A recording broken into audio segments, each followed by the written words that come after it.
BRS party అప్పటి TRS party రజతోత్సవ వేడుకలకు ముస్తాబవుతా ఉంది. లక్షలాది మందిని తరలిస్తామంటున్నారు.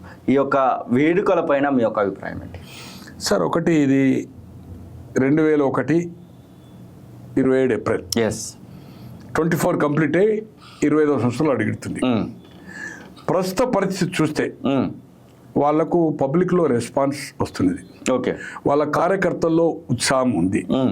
కాంగ్రెస్ ఇచ్చిన హామీలు ఏదైతుందో సాధ్యంగానే హామీలు ఇచ్చిండ్రు, తడబడతా ఉన్నారు. Okay, lot of issues, even main issue తులం బంగారం కానీ, తర్వాత రైతు బంధు 15,000 కానీ అది ఎక్కడ లేదు. 4 ఎకరాలకే అది కూడా పూర్తి అయ్యేది 12,000.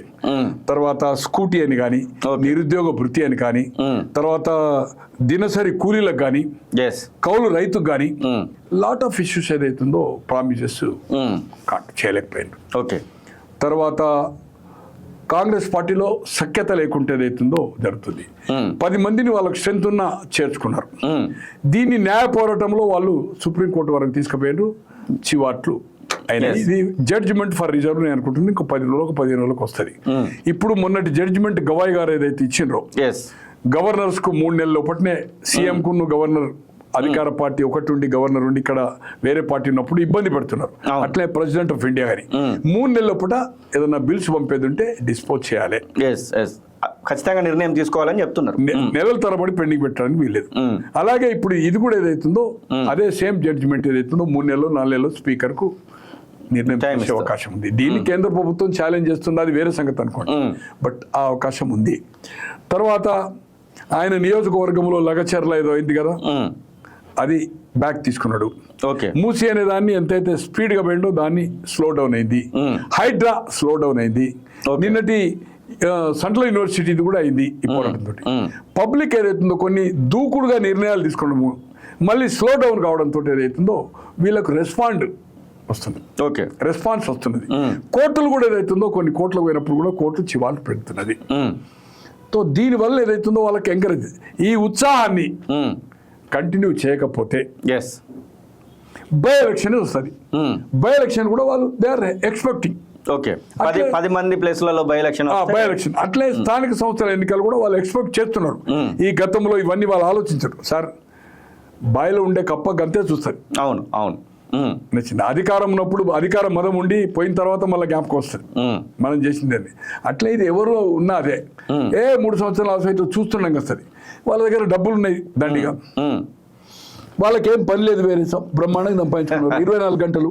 కవితమ్మ కానీ, హరీష్ రావు గారి, కేటీఆర్ కానీ, వేరే వాళ్ళు కూడా మస్తు వెల్ ఆఫ్ అయిపోయారు. ఒక్కొక్కడు ఫుట్పాత్ కాడ ఏదైతుందో 100 కోట్లు, ఫామ్ హౌజులు, కార్లు, బీర్లు మొన్న ఎన్నికలు నిర్వహిస్తా కూడా మిగిలించుకున్నారు. నేను అనొద్దు, సారీ టు వర్డ్, ఫుట్పాత్ గాడు అంటే నా కళ్ళ ముందు ఉన్నోళ్ళు, నాకు మిత్రులు, తిండికి లేనోళ్ళు, సైకిల్కి లేనోళ్ళు అట్లా కాంగ్రెస్ కూడా సంపాదించుకున్నారు.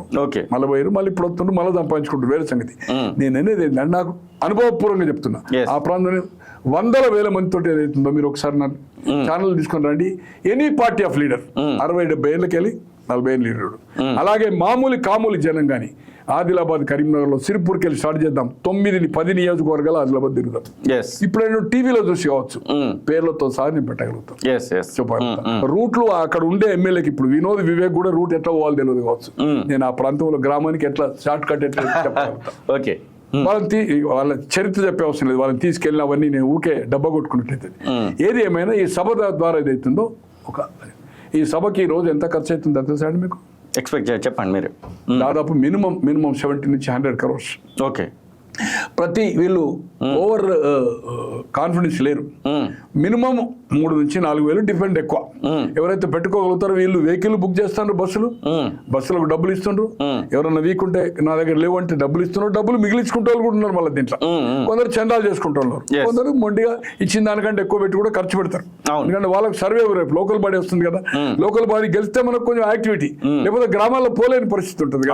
రేపు సర్పంచ్, మండల్ టీసీ, జెడ్పీటీసీ ఇవన్నీ ఉన్నాయి కదా ఎన్నికలు. మున్సిపాలిటీలో అక్కడ మున్సిపల్ కౌన్సిలర్, చైర్మన్స్ ఆశ ఏదో అంటే ఈ కాంగ్రెస్ మీద వ్యతిరేకత వస్తుంది, మనం దీంట్లో గెలుతాం అనుకుంటున్నాం.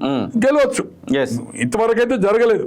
యూపీలో కానీ, ఇక్కడ కానీ, ఆంధ్రలో కానీ, తెలంగాణ కానీ, ఉమ్మడి రాష్ట్రం ఉన్నప్పుడు కానీ, రామారావు కాలం కానీ, ఇందిరాగాంధీ ఇవన్నీ చూసినాం మనం. ఏమాయా మిలే చూసినాం.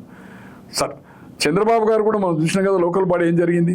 ఎస్ జగన్మోహన్ రెడ్డి ఆయన ముఖ్యమంత్రి ఉన్నప్పుడు మళ్ళీ ఆయన ముఖ్యమంత్రి ఎట్లా ఓడిపోయింది, 23 సీట్లు వచ్చినాయి కదా, అది మీకు చెప్పలేదు. అవును. అలాగే ఏదైతుందో ఈ సభ ద్వారా ఏదైతుందో ఒక ప్రజల్లో మళ్ళీ ఒక 6 నెలలు లోకల్ బాడీ వరకు దీని ఎఫెక్ట్ ఉండాలి.